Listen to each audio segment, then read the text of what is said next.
The lesson. Oh, yeah. 360. Good to have you in Adelaide, man. Man, thank you for having me. Now, we briefly chopped it up on the phone about a week ago. Yeah. You're down here for your Vintage Modern tour. Yep. You're pretty much on the tail end of the tour. Yep. Got 3 shows left.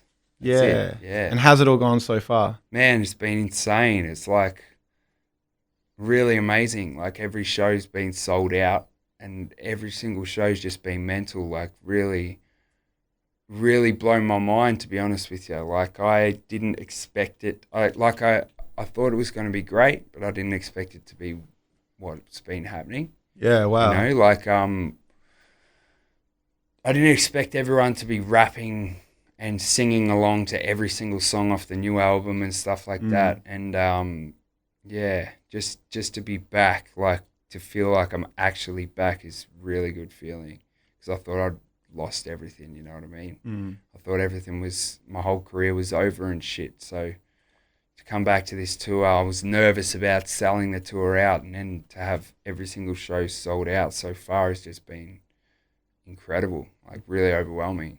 And so you've got Adelaide tonight. Yeah.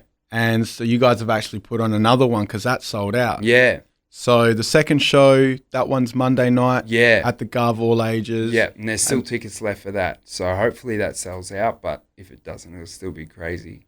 Yeah, word. And so tell us actually like about, you know, the new release in itself, because when we briefly talked about it on the phone, you mentioned that you were working on something before that, and that was going to be the release, and you kind of scrapped that. Yeah. And then came up with this off the back of that. Yeah.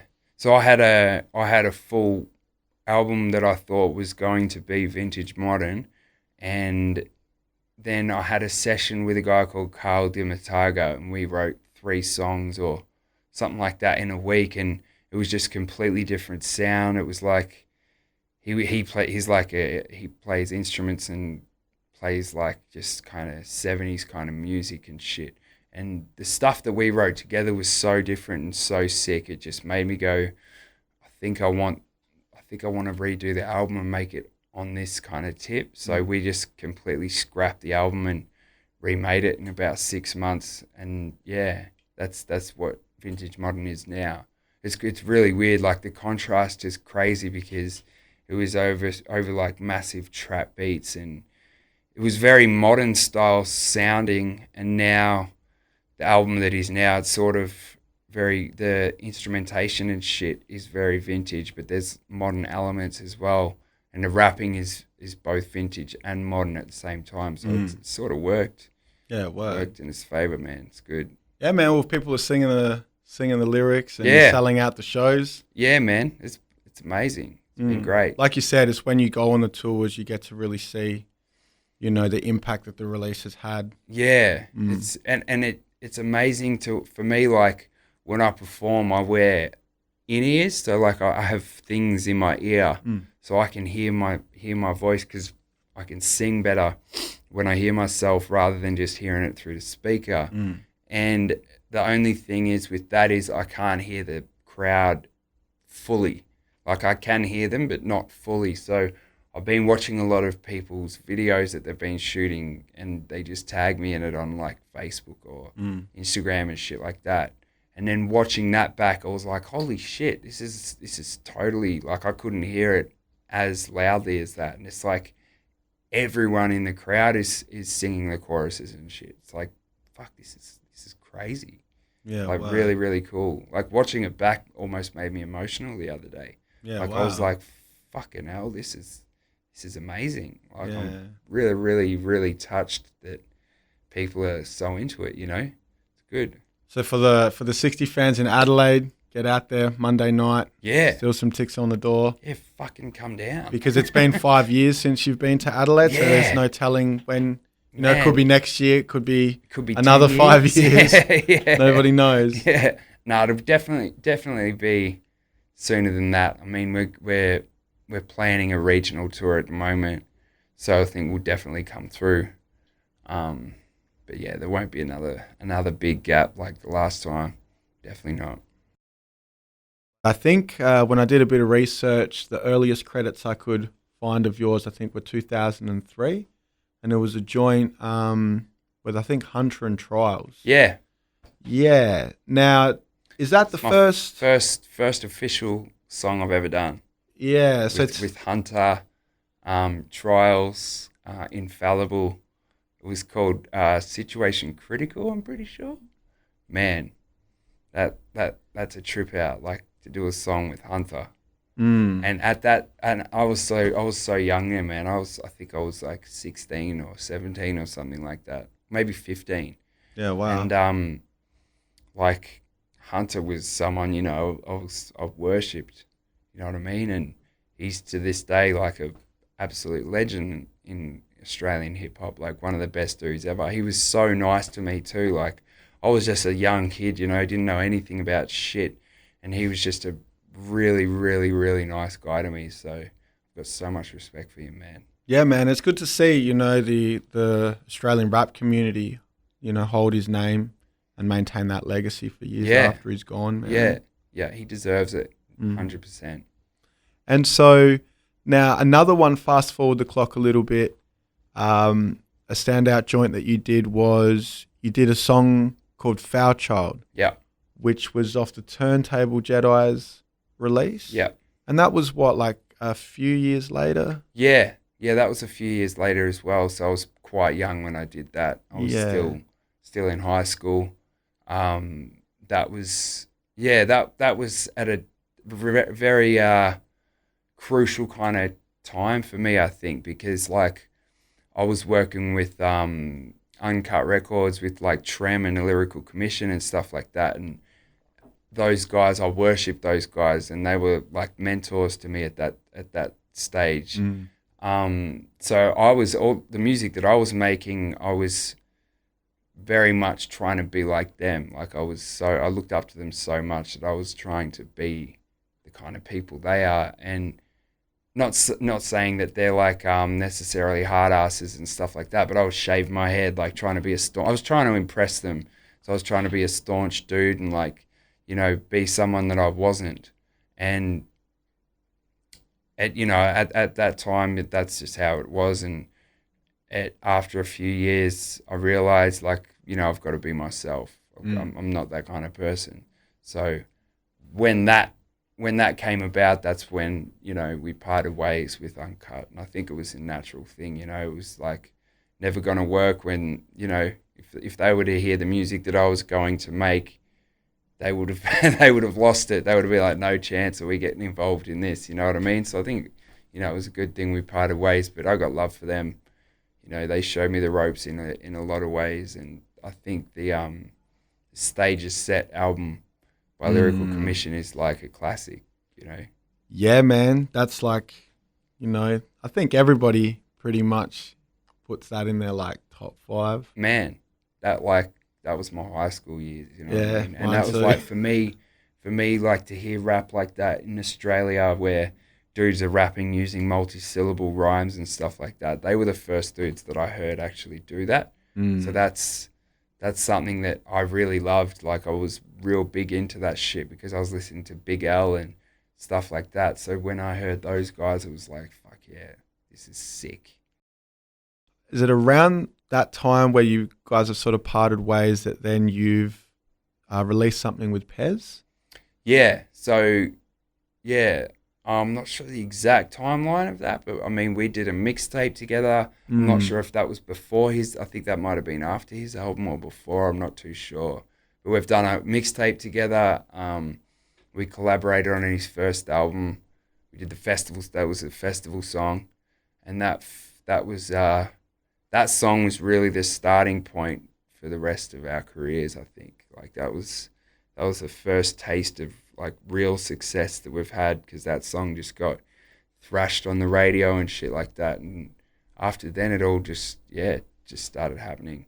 Yeah, I remember when that dropped. That was huge, man. That was like a change, almost like a bit of a change in Australia, or like hip hop in Australia and the direction it was going. Because up until that point, I mean, you still had dudes on the radio.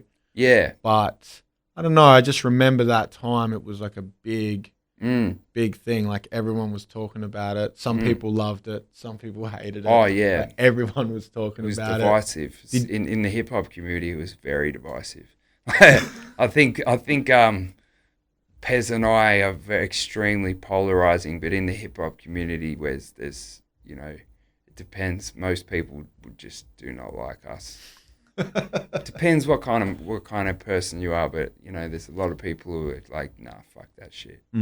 That's fake shit, but it's real to us, so who cares? And when you guys made that, did you anticipate that it was going to have that big impact? We did. We did not. I guess not like that. Like we always thought it was special. Like we always thought this has got something. Like everyone we played it to was always like, yeah, this could be big, But we didn't think it was gonna be as big as it was. Like when we put it out, I think on Triple J, it was the most downloaded song in their history. Like it was crazy. Wow. Yeah, it was great. And then, so that's obviously been, a huge booster for your career.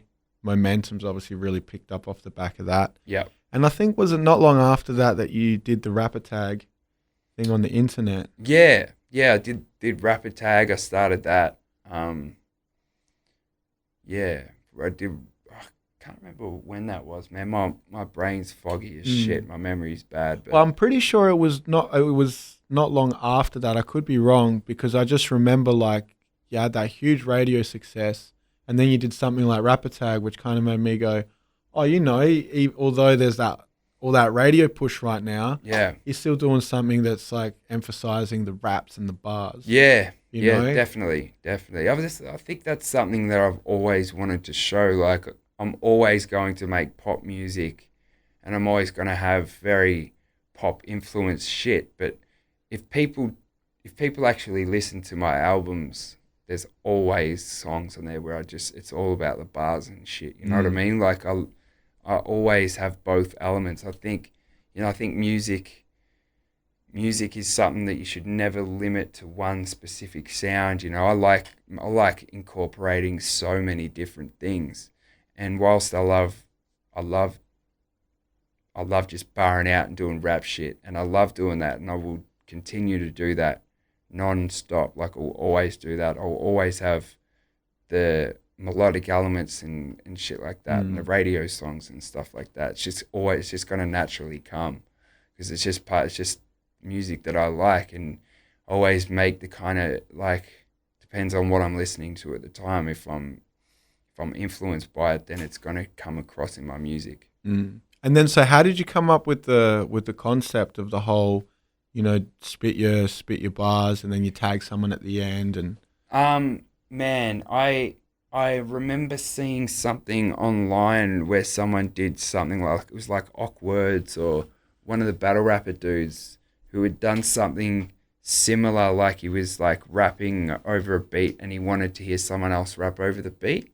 He said, I think he did. It was very similar to the same concept. And I was like, oh, that'd be actually really cool to actually start doing that in Australia, but actually just tagging people in and just letting them do their thing. So that's just how that came about. I didn't think that was going to go where it did.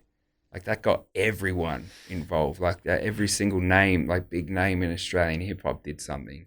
And the way it evolved too was crazy. Like I was doing mine on a little shitty video on my iPhone, and like it evolved to a point where people were getting like proper videos shot. Yeah, for man. it. I remember Morns' one was a real standout with Yeah. not only the bars but the videography and stuff. And Yeah, it's crazy. I don't know if you remember Deadly's rapper tag, like I do. where he's Yeah. juggling the beat while he's rapping. Man, and like Esso did one in like a one-shot video while he was at like one of their shows, and came out onto the stage, and like then it showed the whole crowd. It was crazy. If you go through and watch all the rapper tags, it's amazing, man. Like the Hoods got involved as well, which is crazy.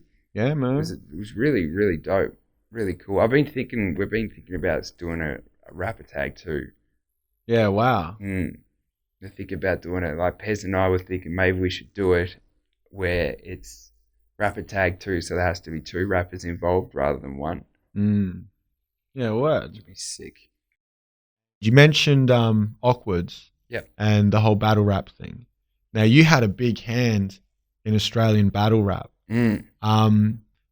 I guess walk us through, your battle rap experience in a nutshell from front to back. Was that something that you were doing after? Because you did that after, your festival song and your rapper tag thing. Or were you doing the battles during that time as well? And the battling is sort of how I started.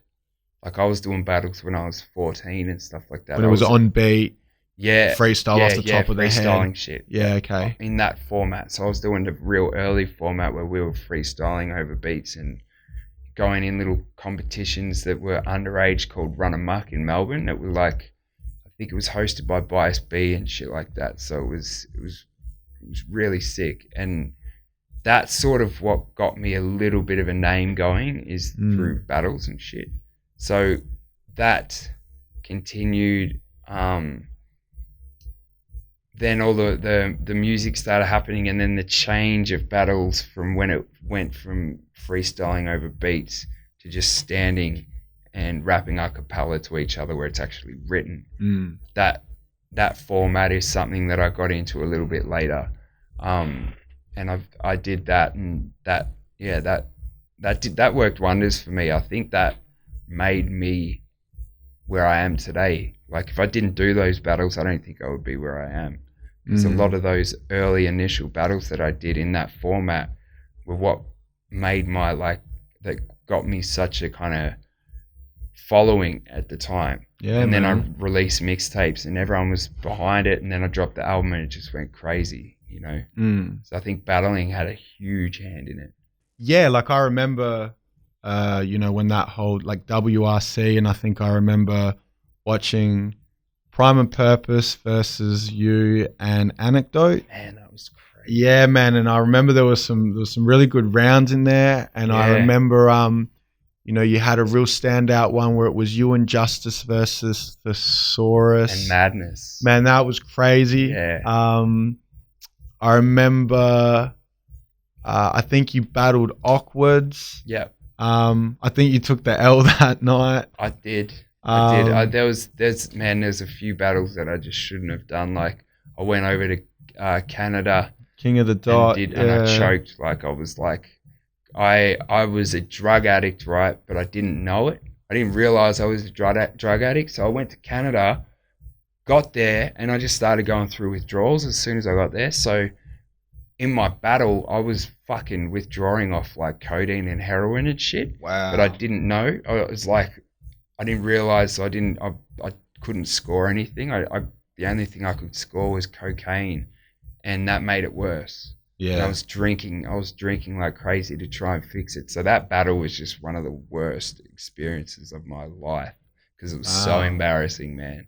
But that kind of lit a fire in me. So when I got back to Melbourne, I battled Madness and Dirtbag Dan, and I feel like those 2 battles are some of my best performances because I'm really hungry to like show cunts that I can still do this.